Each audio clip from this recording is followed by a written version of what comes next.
जी की CBI special court है, इसमें मनीष सिसोदिया जी की जमानत जो है वो रिजेक्ट की गई है। और इससे पहले जो है वो ट्रायल कोर्ट ने भी रिजेक्ट की थी। और दिल्ली के साथ लगातार हुआ कि दिल्ली में एक स्कैम किया गया, एक घोटाला किया गया जो कि शराब घोटाले के रूप में प्रचलित है और सबको मालूम है, जानकारी है, जहां पर कार्टलाइजेशन की गई और जो होलसेलर्स थे उनका प्रॉफिट मार्जिन बढ़ाया गया और साथ में जो अन्य प्रॉफिट मार्जिन थे दिल्ली को टैक्स की क्षति पहुंचाई गई और भ्रष्टाचार का एक नमूना बन के रह गया। और जिसमें सप्लीमेंट्री चार्जशीट भी दाखिल हुई है और कोर्ट की ऑब्जर्वेशन भी है कि जो एलिगेशंस है वो जो इनके खिलाफ जो दस्तावेज है बाकी चीजें वो बहुत सीरियस है। और इसमें एक पब्लिक सर्वेंट यानी जो समाज पब्लिक सर्वेंट एक टेक्निकल लीगल डेफिनेशन है और डेप्यूटी चीफ मिनिस्टर का ऑफिस जो है वो इतना महत्वपूर्ण ऑफिस है जो खुद भ्रष्टाचार में लिप्त पाया गया और जो एप्लीकेंट है वो एक पावरफुल व्यक्ति है और जो एक्साइज पॉलिसी का सूत्रधार है वो यही व्यक्ति है। और इन्होंने लगातार ये कुछ भी ऐसी हरकत कर सकते हैं जहाँ पे बिजनेसेस को इन्फ्लुएंस करने का काम है और तमाम तरीके की जो गैर नियमित चीजें होती हैं खरीद फरोख्त वो ये कर सकते हैं। और इस कारण से एक्साइज पॉलिसी के केस में इनकी जो जमानत है उसको रिजेक्ट किया जाता है कि आज का ऑर्डर है। साथ ही एक आध दिन पहले 2 दिन पहले बल्कि मैं कहूँगी 27/5 को एक सप्लीमेंट्री चार्जशीट भी दाखिल की गई है कोर्ट में और उस सप्लीमेंट्री चार्जशीट के अंदर पैरा 16.13 16.18 है। द इन्वेस्टिगेशन हैज रिवील्ड कि हिंदी में पढ़ देती हूँ कि इन्वेस्टिगेशन में ऐसी चीजें सामने आई कि जो ग्रुप ऑफ मिनिस्टर्स हैं उन्होंने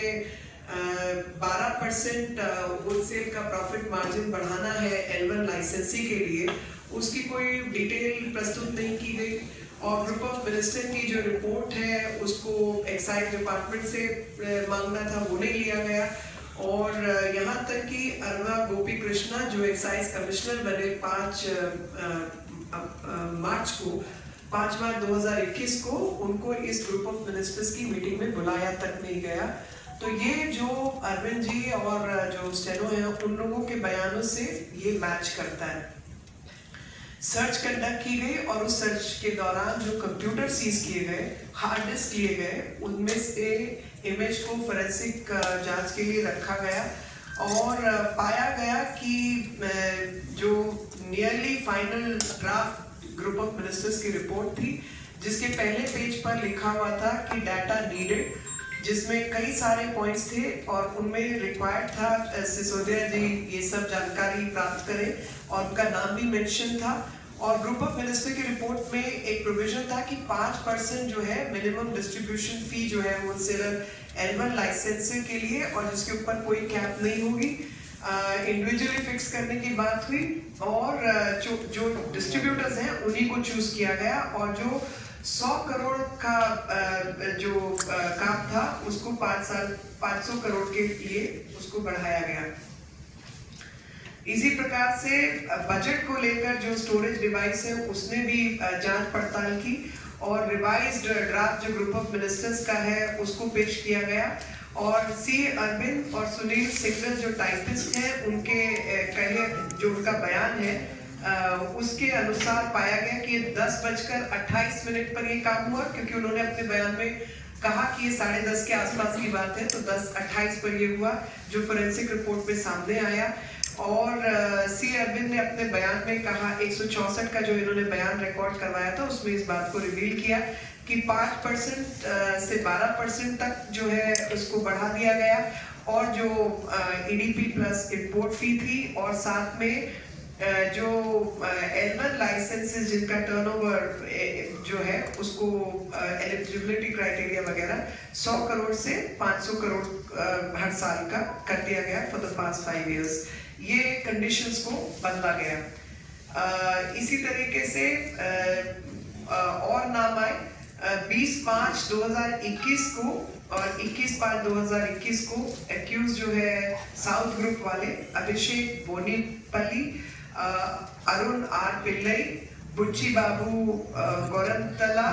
अलॉन्ग विद शरद रेड्डी, इन्होंने ये दिल्ली चार्टर्ड प्लेन से आए। एक मीटिंग गौरी अपार्टमेंट में हुई और उसमें एक्यूज विजय नायर भी मौजूद थे और साथ में अमनदीप सिंह ढल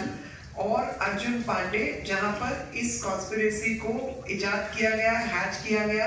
मोडालिटीज जो है लाइसेंस बदलने की क्या होगी और फायदा उठाने के लिए, अनड्यू फेवर के लिए क्या क्या किया जाएगा। इन्वेस्टिगेशन ने और चीजें जो है वो रिवील की है और उसके मुताबिक जो मनीष सिसोदिया है उसके कहने पर इंडो स्पिरिट को लाइसेंस दिया गया, जबकि उनके खिलाफ कार्टलाइजेशन यानी एकत्रीकरण का एक नियम का उल्लंघन था। बावजूद उसके मनीष सिसोदिया ने धमकाकर अरवा गोपी कृष्णा जो एक्साइज कमिश्नर थे, उन्होंने अपने बयान में 164 के बयान में कहा कि स्टर्नली डायरेक्ट किया गया उनको सिसोदिया द्वारा कि L1 लाइसेंस जो है वो इंडो स्पिरिट्स को आप दें।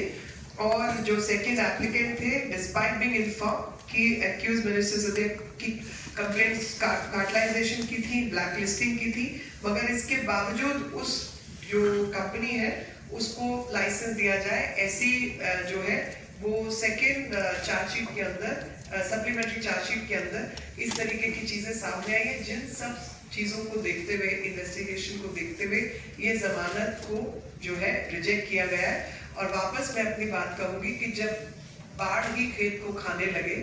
तो फिर खेत क्या करेगा। यानी दिल्ली की सरकार जो दिल्ली की सेवा के लिए बनी थी, दिल्ली के डेप्यूटी मुख्यमंत्री का काम था दिल्ली से भ्रष्टाचार को दूर करना। जब वो खुद ही भ्रष्ट हो जाए और भ्रष्ट पॉलिसीज को नियमित